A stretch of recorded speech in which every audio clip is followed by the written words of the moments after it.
View బాగుంది కదా. ఇలాంటి వ్యూ ఉన్న ప్లేసెస్కి వెళ్ళాలంటే you should have a bike like this is Himalayan 450.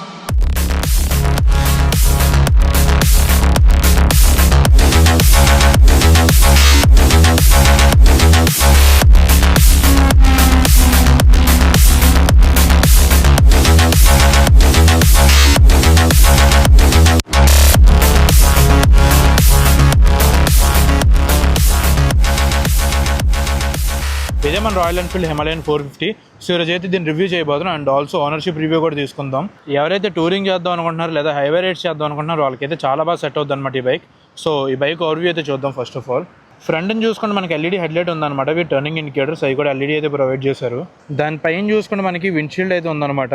And tyre profile కానీ చూసుకున్నట్లయితే మనకి 90/90 21 ఇంచెస్ స్పోక్ వీల్ అయితే ఉందన్నమాట. ట్యూబ్ టైర్స్ అయితే ఉన్నాయి.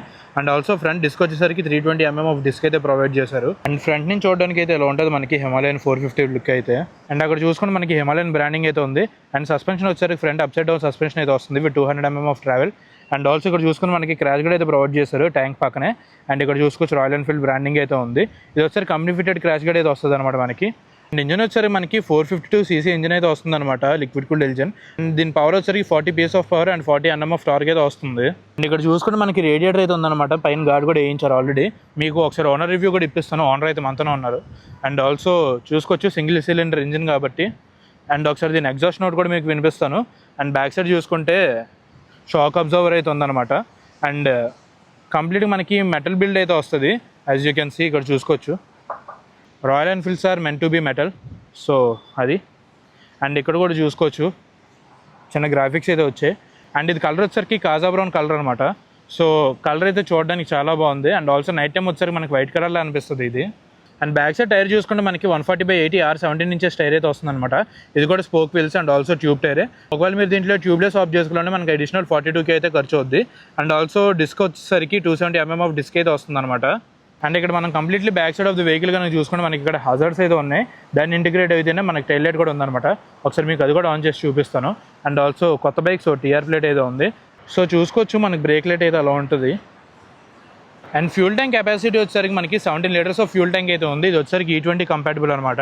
అండ్ వెయిట్ వచ్చేసరికి 196 kgs ఆఫ్ కర్బ్ వెయిట్ అయితే ఉంది. అండ్ ఆల్సో సీట్ హైట్ వచ్చేసరికి 805mm అయితే ఉందన్నమాట. సో ఈజీగా ఎవరైనా ఎక్కొచ్చు. ఒకవేళ మీరు బైక్ తీసుకుందాం అనుకుంటే ఫస్ట్ ఆఫ్ ఆల్ షోరూమ్కి అయితే వెళ్ళి చూడండి, లైక్ మీ హైట్కి సరిపోతుందా లేదా, మీరు ఎక్కొచ్చా లేదా. అండ్ ఆల్సో వెయిట్ కూడా ఎక్కువ కాబట్టి మీరు మేనేజ్ చేయగలరా లేదా అది కూడా చూసుకోండి. అండ్ ఆల్సో ఇది వచ్చారు మనకి చైన్ డ్రైవ్ అయితే వస్తుంది.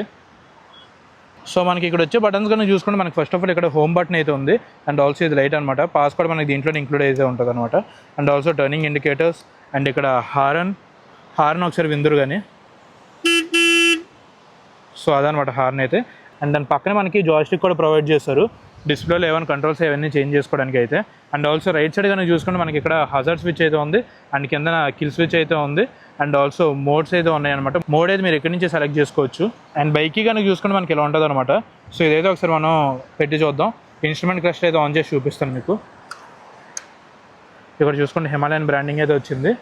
సో ఇదనమాట డిస్ప్లే. మనకి దీంట్లో 2 టైప్స్ ఆఫ్ మోడ్స్ అయితే ఉంటుంది. ఒకటి వచ్చేసరికి డిజిటల్ పెట్టుకోవచ్చు, ఇంకోటి అనలాగ్ అయితే పెట్టుకోవచ్చు. ఆబ్వియస్లీ అది కూడా డిస్ప్లే, కాకపోతే అనలాగ్ ఫీల్ అయితే ఉంటుంది అనమాట. ప్రజెంట్ అయితే డిజిటల్లో ఉంది. సో కింద కనుక చూసుకుంటే మనకి టైం ఉంది. అండ్ పక్కన టెంపరేచర్ ఉంది, కింద ఓడో ఉంది. అండ్ ఆల్సో ఎమర్జెన్సీ ఇండికేటర్స్ అయితే ఉన్నాయి. ఫ్యూల్ బార్ అయితే ఇక్కడ ఉంది. And also gear shift indicator and side stand indicator. And also మనకి స్పీడోమీటర్ అయితే ఉందన్నమాట. సో ఈ జాయిస్టిక్తో మీరు అయితే కంట్రోల్ చేసుకోవచ్చు. లైక్ చూడొచ్చు మనకి ఇక్కడ ట్రిప్ కనిపిస్తుంది, trip 2. And also fuel range and fuel consumption and voltage, battery voltage and service due and engine temperature. So ఇవైతే మనకు కనిపిస్తాయి అనమాట. అయితే అడిషనల్ సెట్టింగ్స్ అయితే వెళ్దాం. సో సెట్టింగ్స్లో చూసుకుంటే ఎపిరెన్స్ ఉంది. ఎపిరెన్స్ కనుక ఓపెన్ చేస్తే మనకి గోల్డెన్ లైన్ అయితే ఉంది, బ్యాక్గ్రౌండ్ ఉంది. అండ్ ఆల్సో స్క్రీన్ టైప్ కూడా ఉందన్నమాట. సో ఇప్పుడు ట్రిప్ ప్రిఫరెన్స్కి అయితే వెళ్దాం. ట్రిప్ ప్రిఫరెన్స్ కనుక చూసుకుంటే మనకి రీసెట్ ట్రిప్ ఉంది, అన్లాక్ కంటెంట్ ఉంది. అండ్ ఆల్సో డిజిటల్ కంటెంట్ కూడా ఉంది. సో మై వెహికల్లో మనం ట్రిప్ 2 ఫ్యూల్ రేంజ్ ఇవన్నీ అయితే సెలెక్ట్ చేసుకోవచ్చు అనమాట. అండ్ ఇప్పుడు సిస్టంలో చూసుకుంటే మనకి క్లాక్ ఉంది, స్పీడ్ డిస్టెన్స్ ఉంది, ఫ్యూల్ కన్సంప్షన్ ఉంది, టెంపరేచర్ ఉంది, లాంగ్వేజ్ ఉంది. అండ్ ఆల్సో ఫ్యాక్టరీ రీసెట్ కూడా చేసుకోవచ్చు కంప్లీట్గా డిస్ప్లే అయితే. అండ్ బ్యాక్ సైడ్కి వెళ్ళి ఇంకా ఇన్ఫర్మేషన్కి వెళ్తే నోటిఫికేషన్స్ ఉన్నాయి, ఫర్మ్వేర్ వర్షన్స్ అయితే ఉన్నాయన్నమాట. సో ఈ కంప్లీట్గా డిస్ప్లేలో ఉండేవి. చెప్పడం మర్చిపోయిన మనం ఫుట్ ప్యాక్స్ కనుక చూసుకుంటే మనకి మెటల్ ఫుట్ ప్యాక్స్ అయితే వస్తాయి. రబ్బర్ అయితే మీరు రిమూవ్ చేసుకుని ఆఫ్ రోడింగ్ చేస్తున్నప్పుడు అయితే మంచి గ్రిప్ అయితే వస్తుంది అనమాట. అండ్ ఆల్సో మనకి బ్రేక్ కూడా మెటల్ అయితే ఉంది. అండ్ ఇప్పుడైతే దీని ఓనర్తో అయితే మాట్లాడదాం. సో తన ఎక్స్పీరియన్స్ ఎలా ఉంది, తను ఆల్రెడీ ప్రీవియస్గా ఇంకొక హిమాలయన్ అయితే ఓన్ చేశారనమాట, సేమే అది సేల్ చేసి మళ్ళీ ఇదైతే తీసుకున్నారు. సో ఎందుకేంటి కంప్లీట్గా అతని నుంచి అయితే తెలుసుకుందాం.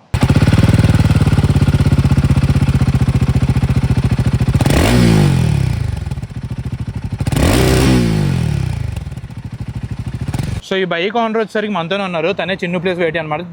తనకి ఆల్సో యూట్యూబ్ ఛానల్ కూడా ఉంది, అది కింద డిస్క్రిప్షన్లో అయితే పెడతాను. ఈ బైక్ మీద చాలా లాంగ్ రైడ్సే చేశాడు. అండ్ ఆల్సో దీని ముందు దీని దగ్గర KTM అడ్వెంచర్ 250 కూడా ఉండేది. సో దానివల్ల మీ ఇద్దరం ఫ్రెండ్స్ అయితే అయ్యాం అనమాట. సో ఈ బైక్ గురించి అయితే తెలుసుకుందాం, ప్రోస్ కానీ కాన్స్ కానీ మైలేజ్ కానీ ఎవ్రీథింగ్ అయితే తెలుసుకుందాం. తనకైతే బాగా ఐడియా ఉంటుంది, ఎందుకంటే ఆల్రెడీ హిమాలయన్ అయితే యూజ్ చేస్తారు, సేమ్ కలర్ ఎవ్రీథింగ్. సో నాకు తెలిసి తినక మించి ఇది ఈ బైక్ గురించి ఇంకెవరికి తెలిసి ఉండదు నాకు తెలిసిన వాళ్ళల్లో. సో తిన్నే ఒకసారి అడుగుదాం ఈ బైక్ ఎలా ఉంది ఇప్పుడు దాకా, సస్పెన్షన్ కానీ ఎవ్రీథింగ్. సో మీ ఇంట్రడక్షన్ ఇవ్వండి బ్రో ఫస్ట్.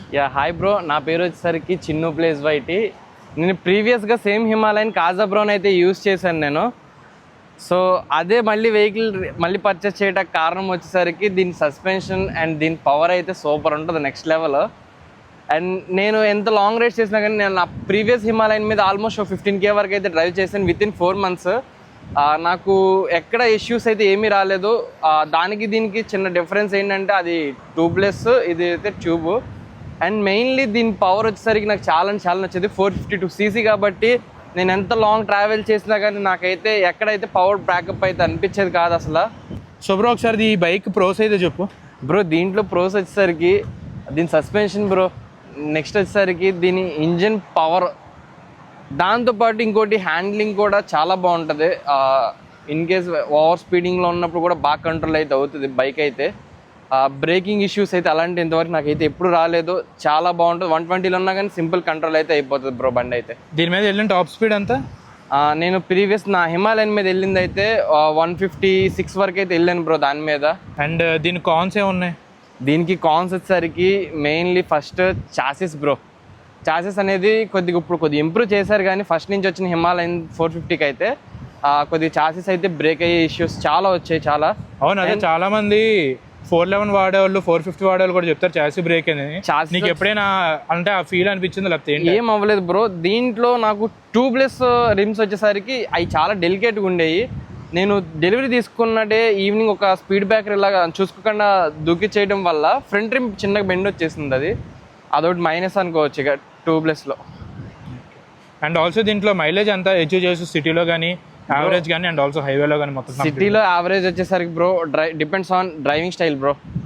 ఏదైనా కానీ మంచిగా ఒక నీట్గా తీస్తే కనుక ఒక 22 అలాగా 20 అయితే ఈజీగా ఒక ఎక్స్పెక్ట్ చేయొచ్చు. బాగా ర్యాష్గా తీసేసామనుకుంటే ఒక 19 అలాగ వస్తుంది. హైవే మైలేజ్ అయితే చెప్ప పని లేదు బ్రో. మంచిగా ఒక 80 to 100 మధ్యలో క్రూజ్ చేసుకుంటే ఒక 27 అయితే ఎక్స్పెక్ట్ చేయొచ్చు. ఓకే. అండ్ పాత హిమాలయన్ మీద లాంగ్ రైడ్స్ వెళ్ళావు కదా, సో లాంగ్ రైడ్స్ వెళ్ళినప్పుడు నీకు ఎలా అనిపించేది? లైక్ ఆ ఫీల్ ఎలా ఉండేది? సస్పెన్షన్ కానీ లైక్ మన సిటీలో వాడడం వేరు, హైవేలో యూజ్ చేయడం వేరు. సో నీకు అక్కడ ఎలా అనిపించింది, ఎక్కడ అనిపించేది? బ్రో సిటీతో పోల్చుకుంటే హైవే మీద దీని పర్ఫార్మెన్స్ మొత్తం బయటపడేది. ఆ బండిలో అయితే నేను ఎన్గేజ్ ఎయిర్ ఫిల్టర్ అయితే యూజ్ చేశాను దానికి. నాకు లాంగ్ హైవే రన్నింగ్కి అయితే బ్రో చాలా పర్ఫార్మెన్స్ అయితే ఇచ్చేది బండి అయితే.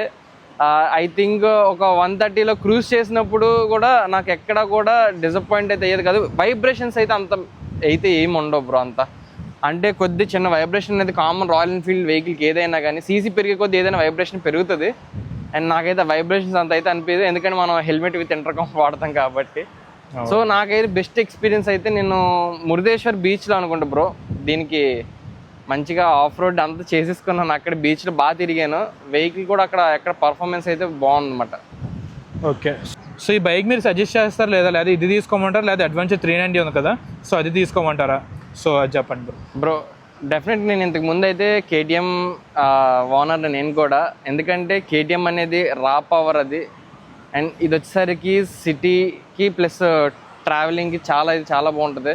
నాకు తెలిసి అంటే సీసీ పరంగా చూసుకుని మనకు మంచిగా ట్రావెలింగ్ కూడా పని చేయాలి అనుకుంటే కనుక వెహికల్ ఒక 3-4 years ఉండాలి మనకు అనుకుంటే రాయల్ ఎన్ఫీల్డ్ హిమాలయన్ అనేది సజెస్ట్ చేస్తాను. ఒకవేళ ఎక్కువ సిటీలో తిరుగుతాను, అక్కడ కొద్దిగా మామూలుగా ఇనిషియల్ పవర్స్ అందుకోవాలి నాకు అనుకుంటే కనుక KTM అడ్వెంచర్ 390కి వెళ్ళిపోమని చెప్తాను bro. Okay bro. Okay, thank you for the review bro. Thank you bro. So guys owner review అయితే విన్నారు కదా, ఇప్పుడైతే నేను ఒకసారి డ్రైవ్ చేసి మీకు చెప్తాను. సో డ్రైవింగ్ రివ్యూ అయితే కలుద్దాం. సో ఇప్పుడు చూసుకుంటే ఇది నా అడ్వెంచర్ 3 అండి. దీని రివ్యూ అయితే త్వరలో వస్తుంది చిన్న సర్ప్రైజ్తో. సో ఇప్పుడైతే మనం హిమాలయన్ 450 అయితే డ్రైవ్ చేద్దాం, చూద్దాం మనకి బైక్ ఎలా ఉంది ఏంటి అనేసి. సో వెయిట్ అయితే ఫీల్ అవుతున్నాను అండ్ కూర్చోడానికి అయితే బాగానే ఉంది. నా హైట్ వచ్చరికి 5'10", కాల్ అయితే ఈజీగా అందుతున్నాయి కింద చూసుకోవచ్చు. సో బైక్ అయితే ఆన్ చేద్దాం ఇప్పుడు. సో స్టార్ట్ చేద్దాం.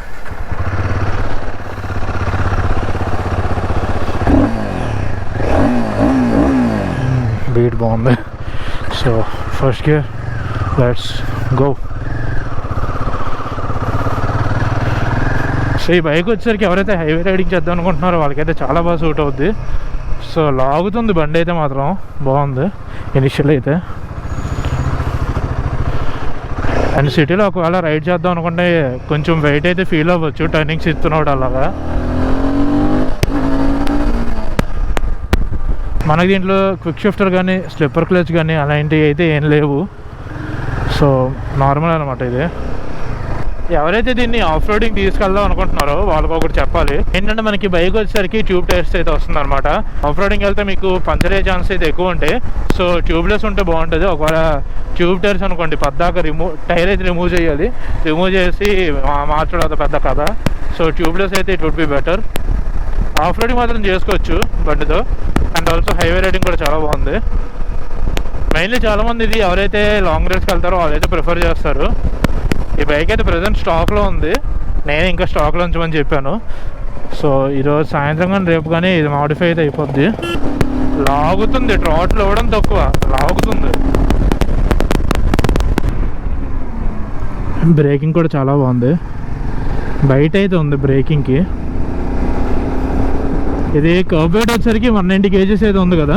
ఒకవేళ మీరు కనుక ఫ్యూల్ కనుక టాప్ చేసుకుంటే లైక్ 70 లీటర్స్ ఫ్యూల్ ట్యాంక్ ఉంది కదా, సో అది కనుక చేసుకుంటే మనకు వెయిట్ అయితే చాలా ఇంక్రీజ్ అవుతుంది.